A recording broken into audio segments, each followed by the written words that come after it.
Hey, I'm Marianna Clement, and I'm an indoor cycling instructor here at Cooper Clinic, and today we're just going to talk a little bit about the basics of indoor cycling and how to set up your bike, what a class is like, and just some tips and tricks that will... Okay, so the first thing you want to look at when you're setting up a bike is the seat height, and typically you want your seat height to be about the height of your hip. So you just want to find your hip bone. On these particular bikes, you're going to come down to this knob in the back, unscrew it, and then drop the seat down until you find what you can kind of approximate is going to be your hip height. And then from there, you want to tighten it up, kind of do a little check, make sure it's good. At this point, I would suggest hopping on, giving it a try. You want to check and kind of see where you are on the bike. And what you're looking for is leg length. So you want to drop a pedal down. And like on this particular bike, because I don't have the cages on, my leg is locked out at the bottom of the stroke, which means that the seat is a little bit high for me. So I'm going to hop off, actually going to add the cages on. So if you're wearing tennis shoes, you're going to need to use cages. You always want to have the little buckle to the outside, so you want to find one for a right and one for a left. And for these, you're going to clip them on to the top of the pedal, which is called look. It's called a look pedal. So if you have cycling shoes, a look cleat is what you're going to need for that particular pedal. On the other side is an SBD, so that's another option as well. So there's three options when it comes to your pedal and your cleats. So now I'm going to put these baskets on, stick my feet in them, and I'm going to check again. So I'm just going to kind of pedal around a couple of times, make sure I'm comfortable, and then again stop that foot at the bottom. And so now my knee's got a little bit of a bend in it. And when I drop my heel, my leg is straight. So that's exactly where I need to be.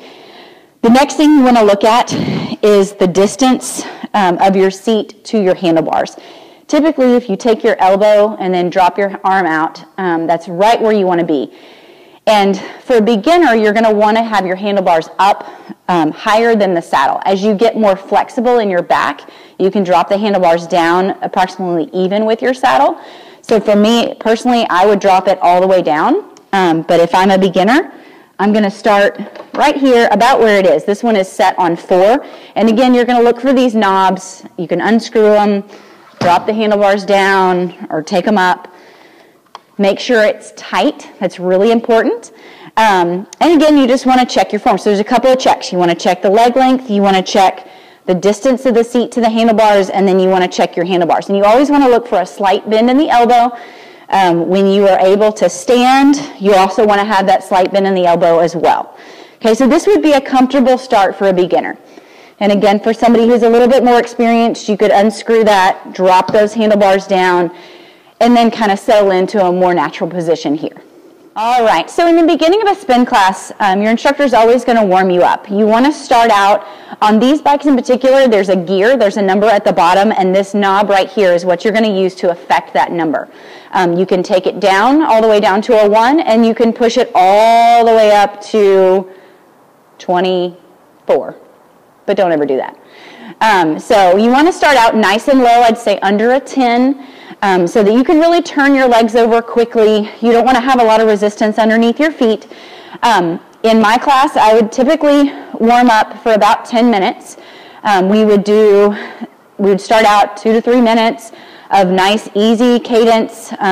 Cadence and RPMs are the same thing, and on these particular bikes, RPM is the top number. So you're looking for 85 and above for those first couple of minutes. Just spinning nice and easy, letting your heart rate rise really slowly. From there, I would take my class into just some easy jogs, coming out of the saddle, coming back down, coming out, coming back down, increasing the gear, decreasing the gear, just letting all of the muscles that are going to be working during the spin class get warm. So you're really going to be focusing on your glutes, quads, hamstrings, calves, but you also need to really focus on your core. It's really important that you keep your core engaged and tight, because your core is what is going to power your legs. Gearing is not that important. It's important that your cadence is solid. It's important that you have a gear with enough resistance, but you don't want to have too little and you don't want to have too much. The other thing is, for a beginner, just do your workout. Cycling classes are hard, and nobody expects you to be able to hang in, with the instructor or with the top people in the class the entire time. If you can make 30 minutes or 45 minutes of the hour, that's fine.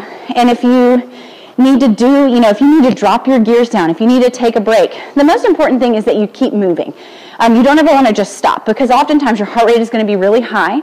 So you want to make sure that you keep pedaling.